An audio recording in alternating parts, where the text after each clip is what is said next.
everybody. Cheers. Happy Wednesday and welcome to this week's episode of Trades Lady Happy Hour. Hope everybody is having a fantastic week. I am super jazzed to meet this week's guest. Her name is Sara Jean, and she is a professional welder. She does industrial welding currently and makes some industrial equipment in the kind of commercial washer dryer space. So she'll have to tell us more about exactly what that looks like. But I'm very excited to meet her. I've been following her on social media for some time. She's got an incredible story. I think a lot of people will really enjoy meeting her and hearing the challenges she's faced, the successes she's had. She can speak on a number of topics, including now she's a brand new mom. We've talked a little bit in the past with other ladies about what it's like being pregnant while working in the trades, being a mom while working in the trades. She's brand new to being a mom working in the trades, but I'm excited to hear her perspective. So hopefully she should be joining us pretty soon. Let's see if she's joined the room yet. I do see her, so I'm sending you a request, Sara. I'm so excited to meet this woman. I think you guys are going to really enjoy meeting her as well. For those of you who are new to this, hi, Sara. How are you? Hi. Good. How are you? Good. Just letting everybody know, for those who are new to watching these Trades Lady Happy Hours, the reason why I do this is because, there are not a lot of us ladies. However, there are lots of us ladies, and it's important for the world to know how many kick-ass women there are out there doing really awesome things in the field and share their stories and hopefully be inspired by them. So I'm excited to have you join me. I think you've got an incredible story, and I'm so excited to meet you. Thank you. Nice to meet you too. Absolutely. Thanks for agreeing to this and saying yes to my crazy request. Yeah, no problem. You've already got a ton of fans in the audience, I see, saying, yay, Sara. Hi, guys. Hi, Riley. The girl I work with is on here. Nice. I have to say, so my real name is Sara. Mine too, obviously. But I spell it with an H. So I still am excited to meet you, even though you spell it the wrong way. H's are ew. Whatever. I'm just kidding. H is the right way to spell it. No way. Oh my goodness. So cheers to you. Let's do a quick little short synopsis of who you are and what you do to everybody. And then we'll kind of go back in time and talk about how you got started down this career path. Okay, I'm Sara. I'm 33. I live in Syracuse, New York, and I work as a full-time welder. We make industrial laundry equipment, and I work in the dryer department. I make all the faceplates for the dryers. They're washers and dryers for hotels, prisons, cruise ships, things like that. I'm married. We have 3 dogs, and like you said, I just had a baby 3 weeks ago. The cutest little squish. Absolutely adorable little one. I'm obsessed. Congratulations. How has we have to start there. How has adjusting to momhood been? Are you still working right now? Are you on maternity leave? Tell me all the things. So I am on maternity leave. I'll be on maternity leave until the middle of December. I got 6 weeks disability and then 12 weeks paid family leave. What was your other question? Disability? Yeah, disability. In the beginning, I guess. I'm not sure. My HR lady said that not everyone gets disability and paid family leave, so I'm not sure how that works, but I got an extra 6 weeks, so I didn't ask questions. Absolutely. No, definitely not. Yeah, so I go back the middle of December. Okay, very nice. How is being a mom? It's awesome. Honestly, there's times where it's intense because my husband just went back to work and it's a lot. When you're cooking dinner and the baby's crying and you want to eat your meal while it's hot, but she's hungry. But it's not as hectic as I thought it would be. You feed them, you change them, and then they sleep for a long time. I think it's going to be more hectic when she's a toddler and can start crawling and getting into things. You know what I mean? Right. Yeah, Absolutely. That's when we need maternity leave, right? When they start walking for themselves. Right.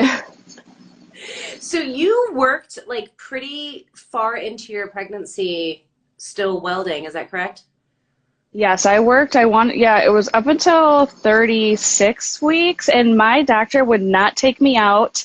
She was having me work until 38 weeks, and I have a herniated disc in my back, so pregnancy just made that so much worse. Not to mention, it's like the middle of summer, so like she told me just to get like what are those things called? Like a back thing, you know what it goes Yeah. around. And it didn't help, and it was just an added layer. She told me to see a chiropractor. That didn't help. So my work was really understanding. They were awesome to me throughout my pregnancy. So the last 2 weeks, I wasn't there. I didn't get paid, but I felt like it was more important to listen to my body. Oh, I think that's 100%. crazy to work that pregnant. I don't know. To me, I was shocked that she wouldn't take me out at 36 weeks. That's incredible though. Did you initially plan on working all the way or as far through as you could? Yeah, because the doctor said that it was fine as long as I used all my PPE, and I wasn't far into pregnancy, and my work offered to get me a fresh air hood, and that made me feel a lot more protected because my snot wasn't gray anymore, Which, by the way, we should all be doing for ourselves Right. regardless. I'm like the Right. worst about PPE. I totally own that, but Yeah. I just started wearing an N95 like being pregnant. So that's what I wore in the beginning. And then they got me the fresh air hood. And my boss was great too. He tried to get me as much like sit down, small TIG jobs when my Nice. back was hurting. But yeah, I worked all the way through, and I was actually the first woman at my company to work all the way through a pregnancy. Yeah. But Nice. they were really good to me. They always told me like if it's too much for you, just tell us and we'll find something else for you that's easier. That's awesome. And Yeah. you still have a job to go back to after maternity Yes. leave. Yep. Awesome. Yeah. And you've worked with this company for some time now, right? I've been there for over 6 years. It was 6 years in July. They're the company that I interned with after trade school, and they hired me Nice. after, and I've been with them ever since. And they're Did like, you, I'm so grateful that they're so good to me. that's all. Is it a large? I'm assuming it's a large company. Yeah, I'm just guessing here, but I want to say there's like 150 of us on the shop floor, and Okay. then maybe 50 more in the office. It's a big company. Decent size. Yeah, absolutely. Yeah. Are you the only woman? No, there's actually in my department there is three of us. Well, one just left, but before we just hired three new women, and then we also just got three new women interns, I believe. And before that, there was like 5 or 6 of us on the shop floor. So there's actually a lot That's of us. amazing. Yeah, I feel like that's kind of unheard of. A lot of people tell me that they don't have that many at Yeah. their shop, but it's awesome. Yeah. No, that's absolutely incredible. And I guess part of being a larger company, you're more likely to have that. But my goodness, yeah, I think it's highly unusual Yeah. in the stories I've heard. That's phenomenal. Yeah. Very cool. So I want to go back in time, if you're okay with that. How did you get into welding? How did you land in this career? Okay, so back in 2010, I was addicted to drugs and I committed some crimes, and I was sentenced to 5 years in prison. And when I got to prison, you have to work a prison job, and they have an industry program where they weld and fabricate and even paint. It's a whole shop with different departments, and they make the trash cans and grills for like state parks or state-owned property. Okay. And both my brothers and my stepdad are in the plumbers and pipe fitters union. They weld. So I was like, why not do that? It was also the highest paying job in prison at a whopping 38 cents per hour. So I started the industry program, and I mean, it wasn't much. It was just like small stitch welding, and I got like familiar with a lot of the machines. But after I got out, I could have went to college, because I also went to college while I was in prison. I only needed 3 more classes to graduate. So when I got out, I was going to finish my associates, but then I was like, what am I going to do with a liberal arts degree? Like, I need a job, that pays. So I had actually signed up, and I canceled, and I went to the open house for the welder fitter program, and I met the instructor, and I went with that because I knew they had 98% job placement. Okay. So I did that. It was a 6 months program. It was every single day for I think 8 or 9 hours, and then I worked at Burlington Coat Factory as a little accountant in the evenings. And like I said, the last month was an internship where I work now. And that's how I got started. And I'm also celebrating 11 years opiate free in December. Yay! Cheers! That's phenomenal. Congratulations. Thank you. And thank you for trusting. Yeah, you've been open with your story. I didn't want to put it out there for you when I did the little write-up and introduction on the story. That's your story to tell, but I want to thank you for being so open, for being transparent and sharing your story, because I think so many people need to hear that and need to see themselves in other people, and I appreciate your willingness to do that. Of course. There's such a stigma, you know, I want to end that. Yeah, absolutely. And the only way we end it is by talking about it. So I thank you. You have incredible courage, incredible strength, and I think it's just amazing to see. Thank you. You've described in some of the other things that I've heard and seen of your writing about welding kind of saving your life. And I get from the perspective of it was the trade you learned while you were in prison. Now you have a clear path forward. You've been, making moves in your life, moving past that, and doing awesome things. Is there something specific about welding versus anything else that you think, like, what was it about welding, I guess, is the question. Well, I feel like welding, it gave me, like, even with school and then the job, it gave me structure.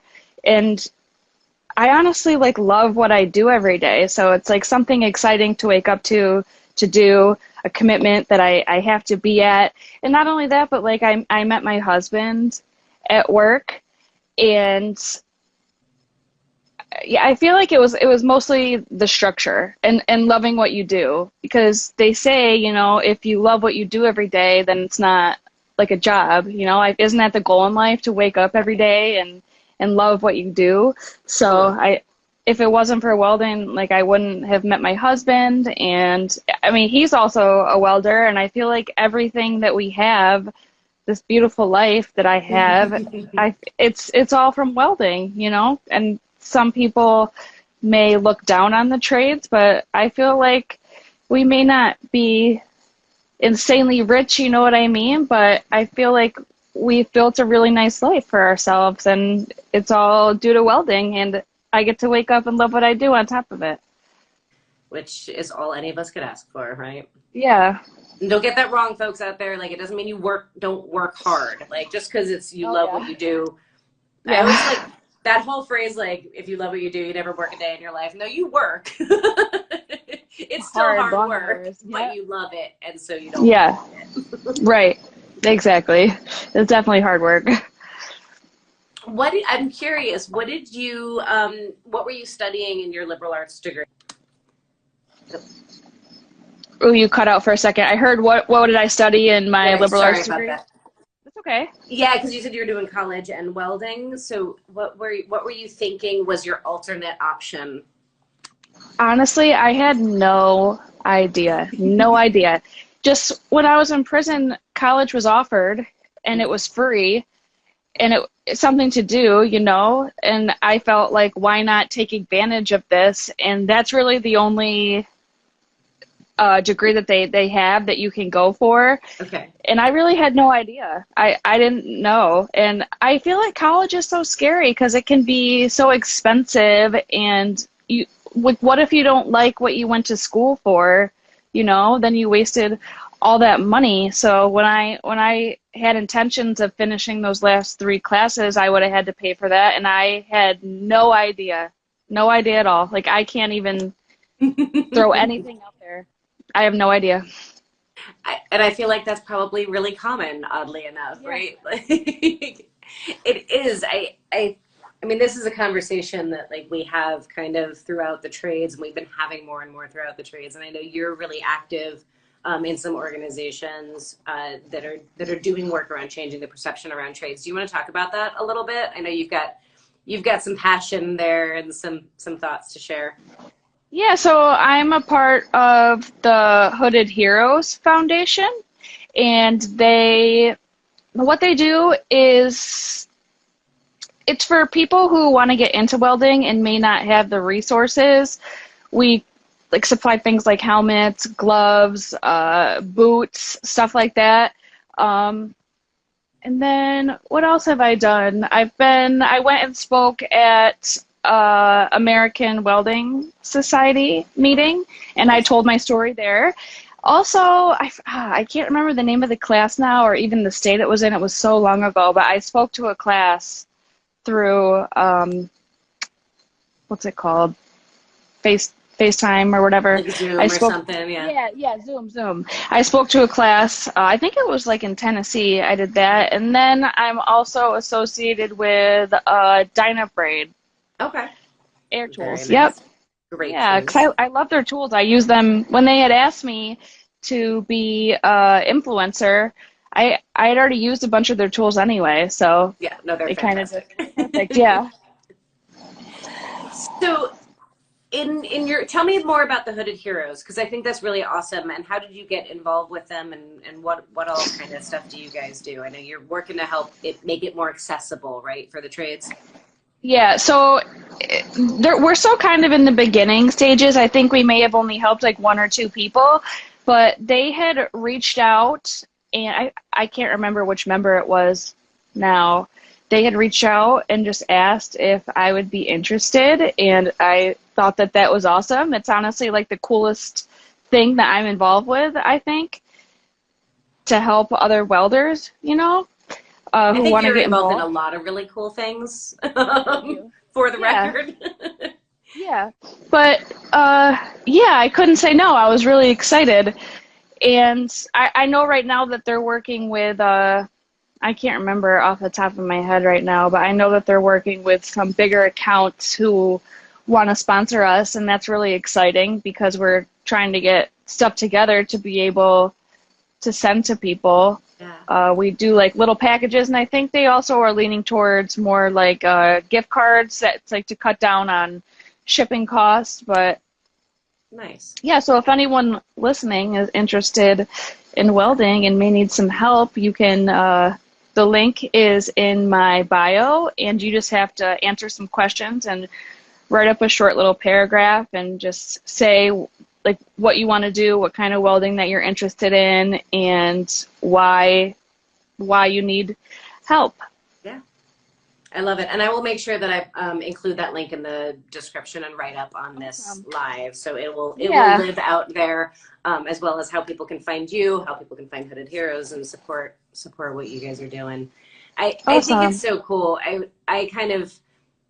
I did the college thing and I did the trade school thing and I'm with you on that. It's like how many people graduate from a liberal arts degree and go, I don't know what to do with this now.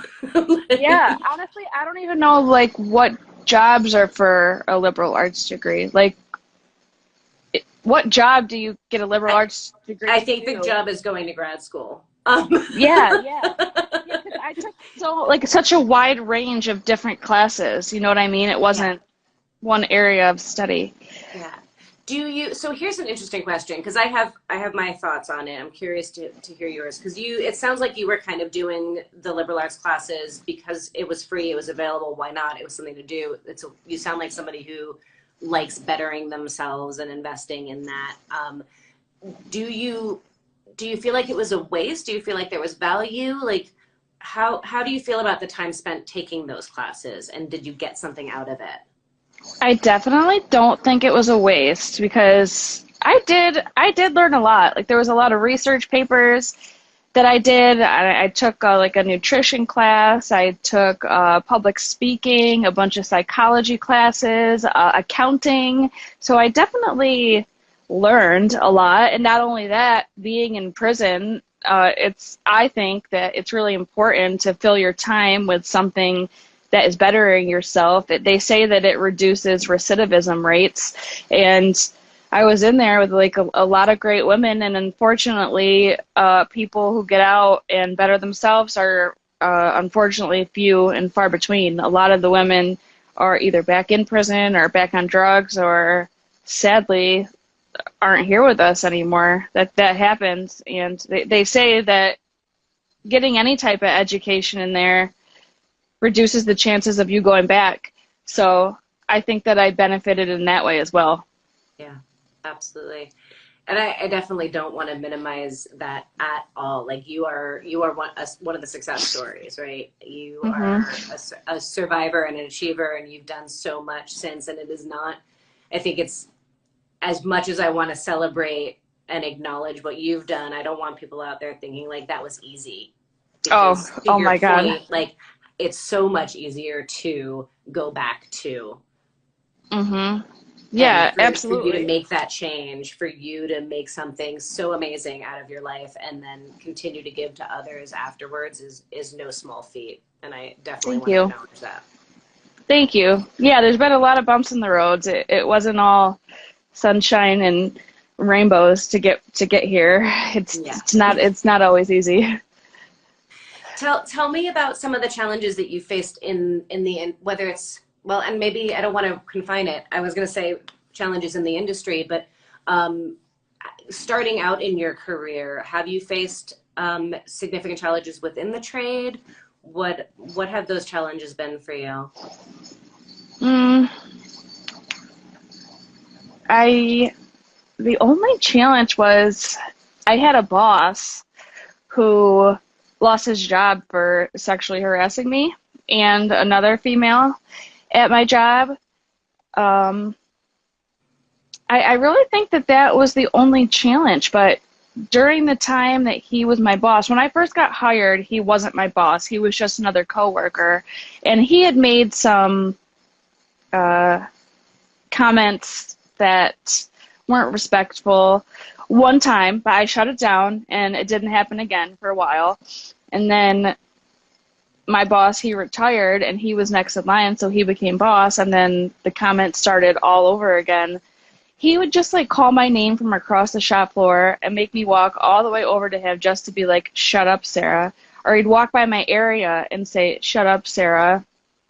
And then there was so much, but the straw that broke the camel's back was he invited me over to his house while his wife wasn't there and told me to keep it on the DL, not tell anybody, whatever. It was inappropriate. There's more to it, but I was always so scared to say something because number one, I'm a really empathetic person and I would feel bad. He just had a baby and I know his wife and she's a really nice woman and I don't want to take away someone's way of providing for their family, you know?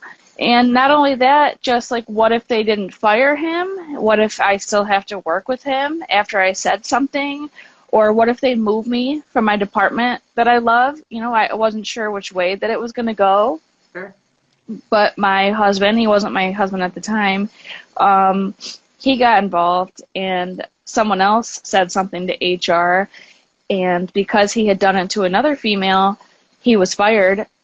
And I was actually so glad, you know, that when they asked me that I spoke up and that I told them because work is just so much better. Like I dreaded going to work. When I was completed with a project, I would have to tell my boss to check it over and I would just sweep and like try to waste time. Or if I needed a tool from him, it would like take me a while to build up the energy, the courage to go in there because I knew I was going to deal with some crap. And it's like, who wants to deal with that every day? You shouldn't have to. You know what I mean? And he didn't treat the men. He didn't say stuff like that to the men, and Right. it's just not fair.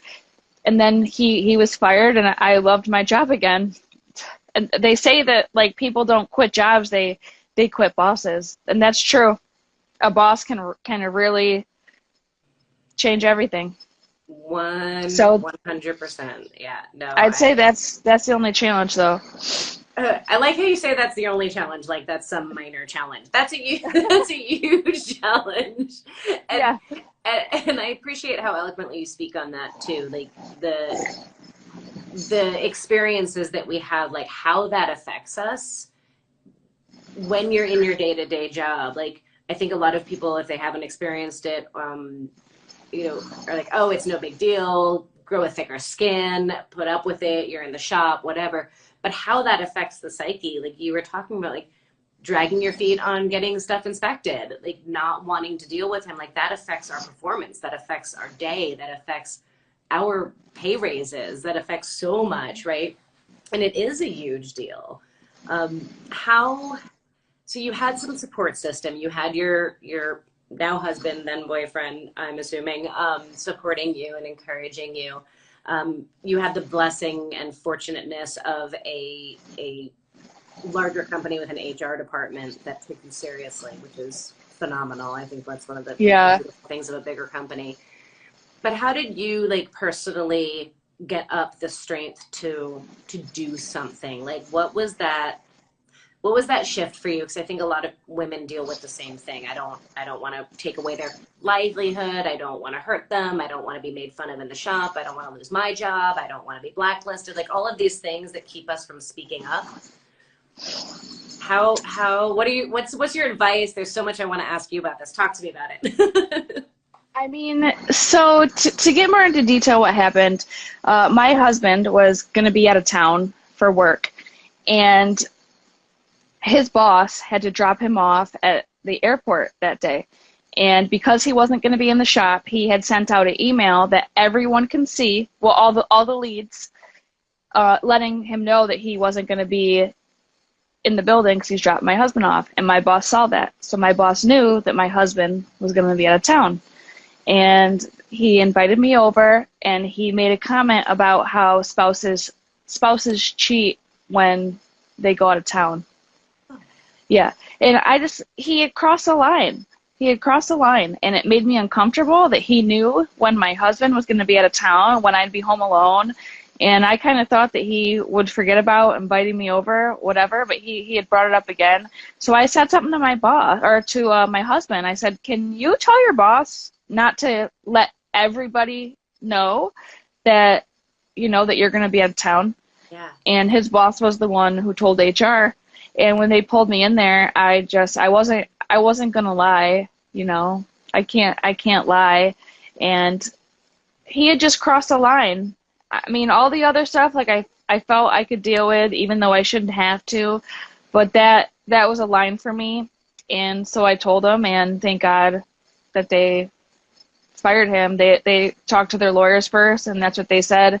And like you had said about the tougher skin, I do feel like for this job, you have to have a tougher skin. I do. Like, I think that no one's going to hold your hand, and that there's just certain things you have to be a strong person.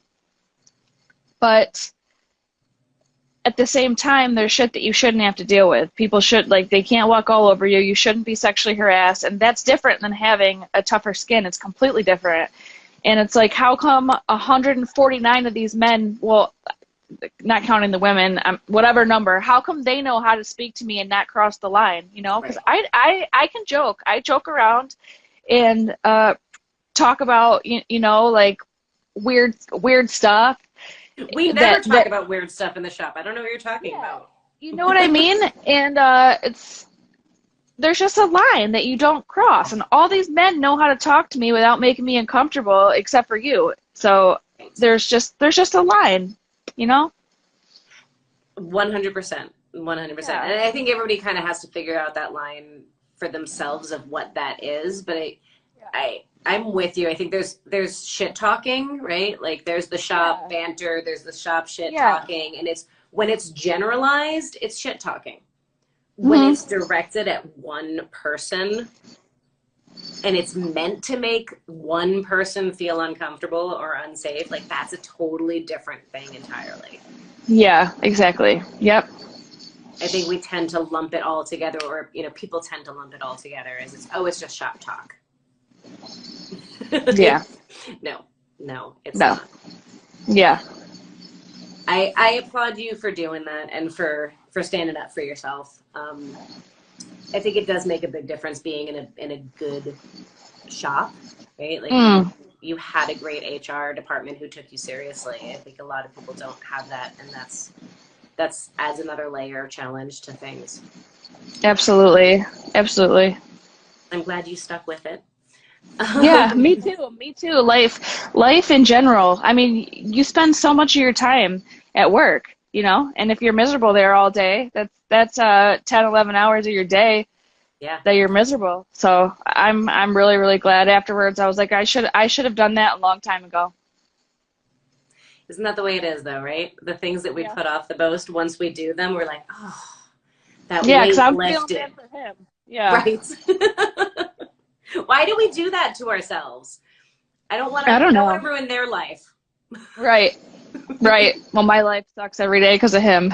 Right. Exactly. Exactly. Yeah. So he's gone. So life is better. You love your job again. Yes. Tell me what your day to day looks like at the shop. What do you work on? Is it every day the same, or are you doing different stuff? Okay, so regular hours are like 6:30, no, 6 to 2:30, but most of the time, I want to say 80% of the time that I've worked there in 6 years, we have overtime, like unlimited overtime, and I am one to get in all the overtime I can. So I go in at 5 and I work till like 3:30, sometimes 4. Oh, wow. On Friday I might leave at 2:30, you know. Works Saturdays. Um, so it's long days. I do mostly MIG welding, Okay. some TIG, never stick, hardly ever stick. I have a little stick welder that I'll mess around with every now and then, but not for work. I want to say like 75% of the time am making the faceplates to the dryers, and it's basically the door to the big dryers. They're Okay. huge. Like I wish I knew the dimensions, but I can't even guess. I'm horrible at that. But Ginormous. every now and then, yeah, they're really big. And my company even makes machines that like fold the laundry for you Oh, after, and I always say I wish that I had one of those in my house. How sweet would that yeah. be, you know? Yeah. And the faceplates are 100% MIG welding and a lot of finishing work. And I think that I may be one of the only people who like really enjoys finishing work. I love finishing work. A lot of people don't like grinding, they don't like buffing, but it is just so satisfying to me to get the scratches out and just have it finished, and it's just so nice and polished and Yeah. pretty, and it just looks great. But yeah, so I'm with you on that. yeah. Something about So that. yeah, it's just so satisfying. So I'd say like 25 to 30% it's doing other work orders like little sub weldments or whatever, or some TIG welding, which I get so excited when I get a TIG job because we don't get them that often. I maybe like once every 2 weeks I'll get to do a little TIG job, but it's mostly face plates. Before I left, we had a ton of orders for face plates, and I was also training. I don't know if she's still in here, but she was in here in the beginning, Riley, and she's new. She came from, I think all the women who are new at my job came from the same program, Oh, wow. trade school that I came. Yeah, my job works with the school to Okay. take. We do job shadows and internships, and then most often they offer them a job. So I was training her, and she That's was actually awesome. doing really good. Yeah, so she's watching over my area for me while I'm gone, and Nice. I'll get to go back, and they call me the faceplate queen. Yeah. I love it. So you get to do some production stuff that's like consistently same thing over and over again, but also get to do some other stuff here and there as well, keeping it interesting. Yeah, which is nice because I feel like it would be boring, you know, to only do the same thing every Yeah. single day. But I actually really do enjoy making faceplates just because of all the finishing work, which people probably think I'm crazy, but I really like the finishing work. Who cares if anybody calls you crazy? Right? If you enjoy it, that's all that matters. Yeah. What's it like training people now? I mean, talk about coming full circle for you. What what what's that experience been like doing training with other people? Um, I have like a bit of social anxiety, so whenever we have an intern, I beg my boss not to put them with me because I just like to pop in my headphones, and I don't enjoy it. I just want to put my headphones in and get in my groove. And he always gives me a little pep talk. Like he's like, Sarah, you're awesome. You're a woman welder. Like you are here to inspire the next woman, and they could look up to you and, you know, like you're a badass, whatever. So usually he'll put them with someone else, but every now and then, and I got lucky because the girl he gave me, Riley, she's been awesome. I mean, she just she watches, she takes a bunch of notes, she writes everything down, she even draws little pictures, and yeah, she was really easy to train, and she's super sweet, which made it easy on me because I'm not a social butterfly, and I get awkward, and You totally I could have don't like. fooled me. Really? I hide it well, You but like do. if someone's making a mistake, I hate going up and like tell them that they're doing it wrong. You know what I mean? But he put me with someone who's really easy to communicate with, and she's doing a really really good job for someone just out of school, taking over what I've been doing and perfecting for 6 years. So she made it easy. Yeah, That's awesome. And I love yeah. how supportive your boss is, that he's like cheering you He's on awesome. and Yeah, he's a really, really good friend of mine. And when he got the lead position, I tell you, work has been awesome. It really has. He's one of my best friends, I'd say. I love it. That's so cool. Yeah, yeah. Your program, the program that they're hiring all these people out of, how long of a program was that? The school is called Bosie's, Oh, and it's a 6 months program, okay. and Gotta it's love every BOCES. day. Yeah, it's every day for like 8 hours. They have another night one that might be if it's only a few hours. I think it may be like 3 days a week. Okay. But and it's so twice a year, obviously, if it's 6 months. And we do blueprint stuff and a bunch of weld tests. I got my D1.1 for structural steel, that's stick welding. I got certified in that while I was there. Uh, yeah, and we learned blueprints. I think I said that, and then a lot of side projects that he brings in that you get to work on. That's 5 months, and then you have to do 3 job shadows while you're Okay. there, and then the last month you have to do an internship to graduate. And yeah, Nice. Did you, in school, did you have an affinity towards one thing or another? Like, is the, like, where your internship landed you, is that like where you thought you would kind of end up doing industrial kind of work, or did that just kind of happen and then it was a good fit? Like, it just kind of happened in school, and even now I feel like I really was drawn to MIG welding, and I think that's because I'm the best at MIG welding, probably because it's the easiest, but I'm most comfortable with MIG. My job shadows, those I had asked around friends that I knew who worked in shops or whatever, and a lot of people will find an internship from where they job shadowed. Like they'll get to see the place, and then they'll pick from those 3. But my instructor, he knew that where I work was a good place to work, and so he had hooked me up with them. And yeah, he usually gets his best students. I was like top 3 in the class, and it was the 3 of us. It was the 3 of us together that's who awesome. got the internships there. So I really didn't know much about the place when I went there. I didn't know really much, but I had to do it anyway to graduate school. So and I really liked it. It was an old timer who was the lead of that department when I was doing my internship. And I always tell people when they ask for advice when you're new is to find an old timer and watch them. Just sit back and watch them because they have a lot of tricks. And he really worked with me. And I feel as though in school, out of a textbook, it's so much different hands-on. And I want to say that I learned just as much, if not more, in that month internship than I did of those 5 months in school, actually building and looking at the blueprints and then actually putting it together. So that internship is really important, I think.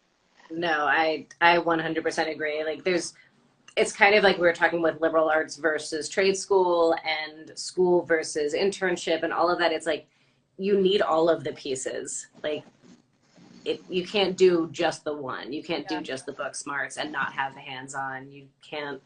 like you need all of the parts and pieces to make the whole thing. And especially folks like you and I, like we're hand people. We need to learn by Yep, doing. absolutely. Yep, that's Be the way I learn around. best.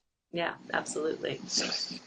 So through all of the things that you have, like you had cards stacked against you pretty much, and you've made this phenomenal life for yourself. I'm sure it hasn't been always an easy path. You make it sound easy. You're incredibly well composed and well spoken, and I think somebody could easily be watching this and hearing you speak and hearing your story and think, well, like I could never do that, or there's no way I could turn my life around like that. How, I'm sure you had moments where it wasn't easy. Um, Yeah. how have you persisted? Like, what has been the thing that keeps you going, or how do you get yourself out of that? If you're in a moment where the negative voices are taking over, or you're feeling like you're buttoned up against it, how do you keep going, and what's kept you moving forward? Okay. It's definitely all that I've acquired. Like, I have so much to lose. When I first got out of prison, I was scared and I didn't know what was going to happen. I had so much anxiety leaving just because my mindset was that I'm not going to do drugs and I want to be clean and I want to get my life together. But I was scared that I might lose that mindset. Like, what if I get out and I want to do drugs and, I go back on that life path? But I had so much family support, and that's important to find a really good support system, because without them, it's going to be near impossible. And I slowly started acquiring things. Like, I first had a job, and then I was in school and a job, and then I saved up a bunch of money, and then I bought my first brand new vehicle, and then I got my dogs, and then I met my husband and had a really awesome boyfriend who, it was the first time I had like a healthy relationship, someone who treated me the way that a man is supposed to treat a woman, and I wasn't used to that. And then we had an apartment together, and then we bought a house together, and it's both of us our first time being homeowners. And then I became his wife, and then we got a boat, and he also has a dog, and now we have a baby. And it's just, if I mess up, I just have so much to lose, you know what I mean? And I couldn't imagine life like losing all that. I've come this far, and like you said, it's not always easy. Like, there's times where I had like family stuff, or when I first got out of prison, my first year out, I was in a toxic and abusive relationship, and he was using drugs, and it could have been easy for me to slip back into that. You know what I mean? And I still get cravings. I still get them. And you just have to utilize tools. And I don't do it the traditional way, because I don't do AA or anything like that. I utilize a health coach. I do like manifesting, meditation, positive affirmations, every day a gratitude list. I do that like multiple times a day. And at first, when my health coach was having me do that stuff, I thought like, oh, that's corny. Like, that stuff doesn't really work. But that shit works. That shit works. It is all about the way you think, and happiness really is a choice. And it's what you feed your brain. It's what you tell yourself. Like, how you speak to yourself and the things that you tell yourself are so important. It's so important, and it sets the stage for everything else. I absolutely, absolutely agree. For anybody Yeah. who's watching who doesn't know what you mean by a gratitude journal and a gratitude practice and all of this, tell me what that is, or tell everybody what that is. I'm with you on this. This is life-changing stuff here, y'all. So pay attention. Yeah. So I go back and forth between just speaking it out loud or writing it in my journal. I go back and forth, but every day I either write down or say out loud everything that I am grateful for. And it always starts my husband, my daughter, my dog, our house, our jobs, our cars, food, clothes, family, friends, uh, things like that. And even though it's repetitive, like I'm blessed to have those things, you know, and that they're a staple on my list every single day. And what it does is it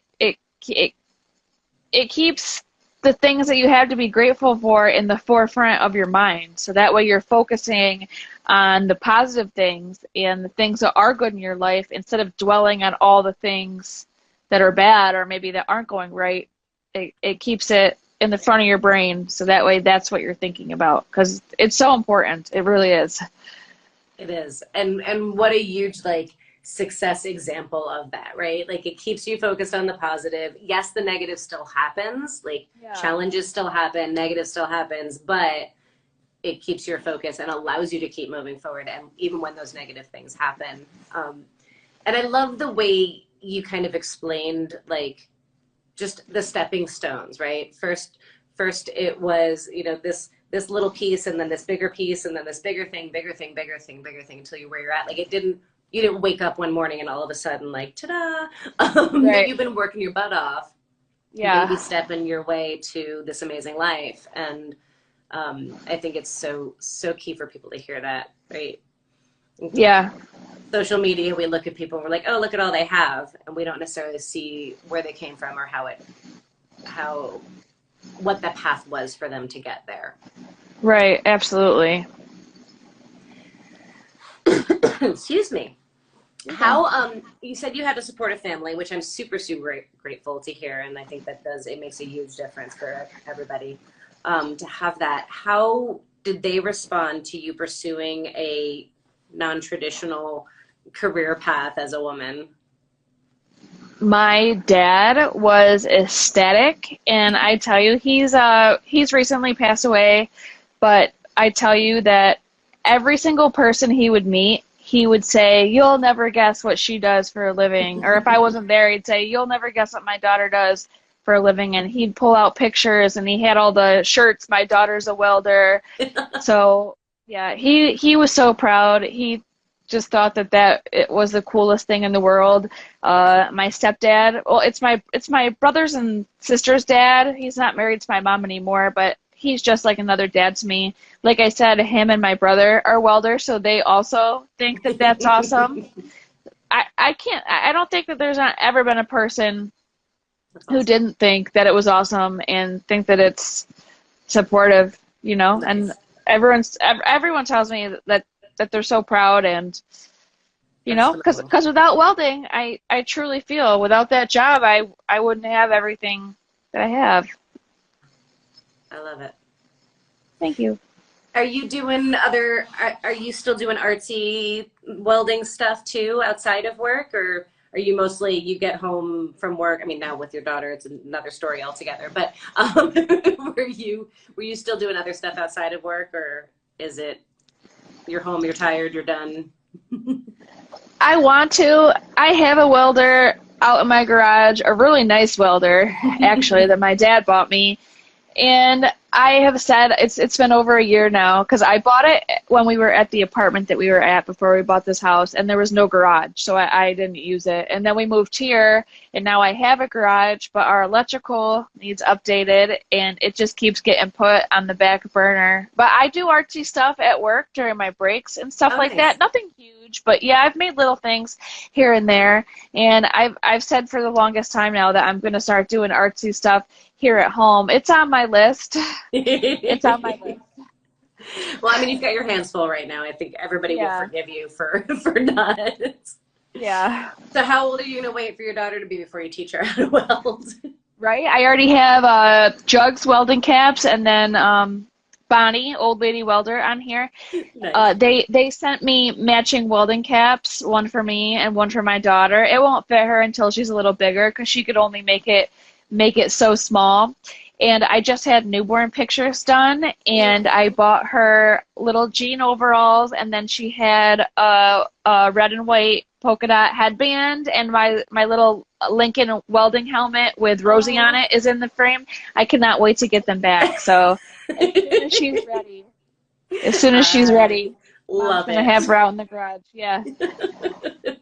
That is awesome. Thank you. I don't Yeah. have any children, but you were doing all the things that I would do if I had a kid. So thank you. Yeah. Yeah. Yeah. Raise a badass little chick. That's awesome. Yeah. Yep. Except she's gonna like turn around and be like, yeah, no, not for me. Right. Yep. Yep. If she did though, that would be awesome. That would be Right. awesome because she come from a long line of welders. I love it. I love it. I was so Yeah. excited when I had a niece, a little girl. I was like, I'm gonna raise you up to be this like awesome, like badass little chick. I brought her into my shop. She was like, it's too loud. I don't like it. And hated everything. Not into it at all. Oh. She wanted to wear dresses. She wanted to play with dolls. She had nothing. She just hated it. I'm like, Yeah. You tried. You I tried. tried. I did. How fun though. I love it. All right, we've got just a few minutes left in our hour. I feel like we're just scratching the surface on things to talk about. I I want to kind of give you an opportunity, not give you an opportunity, but the final question that I generally ask people is there advice to the next generation, the younger you? If you could go back and give yourself any advice, or another person, male, female, whatever, in your situation that wants to be where you're at now, what your words of wisdom to them would be. And I know you've touched on a lot of those things and have dropped a lot of incredible advice. But anything else that you would add that you would like to speak to the next gen? It's kind of what I said earlier, but it's just really important to start within yourself and to love yourself. When I started loving myself is when life just became, like it kept getting better and better, but at that moment, this was it was a little over a year ago, and I had a huge spiritual awakening, and it was just, I don't know, there's no words to describe it, but you really have to start within yourself and love yourself and know that you're valuable and that you're worthy. And once you start there and truly love yourself, everything else just falls into place. It really does. And I know if you're in a dark hole, like a deep dark hole, and you're listening to me, that you probably won't believe me, because I know I wouldn't believe me, because I didn't believe my health coach when she said it at first, like, oh, that shit doesn't work. But that shit works. It works. What you feed your brain and what you tell yourself and the thoughts that you have literally determine your life and how things are going to happen. What you truly believe in your soul about yourself, that's what's going to happen. Like, if you tell yourself, like, oh, I'm a piece of shit, like, I don't deserve that, or, like, I'll never find love, or I'll never be successful, that's what's going to happen. That's going to be your life. You have to believe in your soul. Whatever you do believe, that's what your life's going to be. And it's so true. It's really true. I just want people to believe me. And you just have to feed your brain and your mind good thoughts. The way that you speak to yourself is the most important. And if it's something that you wouldn't say to your mother, your sister, your best friend, whoever, then don't say it to yourself, because you deserve better. And everyone's worthy. Amen Yes. to that. Yes. If we ever like had anybody else talk to us the way we talk to ourselves, we would break up with them. We'd call the police on them. Like, we would not tolerate that, but we talk to ourselves in that way. And that is, that's a huge, like, think about the way you talk to yourself and what that means and whether you would tolerate that from somebody else or not. Yep. And if you don't believe it in your soul, fake it until you make it. Like, Yeah. Right? Like, you Yeah. tell yourself the positive things until Absolutely. you start actually believing them. Yeah. Yep. Positive affirmations. I do that every day. And even if it's not true, I say it over and over. And then I meditate and I picture it in my mind. And even with my daughter, I suffered infertility and I had to have fertility treatments. And every morning for a year, I would lay on my couch for 10 minutes and I would picture myself in all the stages of pregnancy and delivering and walking home, like, in the door with a son or a daughter. And I'd picture, like, feeding a toddler in my kitchen, And I really believe that I manifested my beautiful daughter downstairs. I believe in that stuff. 100% agree with you. I think you absolutely did. And Yeah. your life is a testament to that shit works. Like, it really does. And your strength and your persistence and your tenacity and support system and all of the other things that you have utilized to make your life what you have made it. And I'm so grateful. I'm so grateful that you have shared your story. I'm so grateful that you talk so much about gratitude and positive outlook, because I think a lot of people look at me like I'm like a little wacky when I talk about that kind of stuff. But yeah, I feel you. I feel you. I'm in the same boat. So I appreciate it. You speak very eloquently on it. It's been an absolute joy to meet you. I wish you all of the most amazing continued successes. I'm going to keep looking at your adorable pictures of your little ones, so keep posting them. And of course.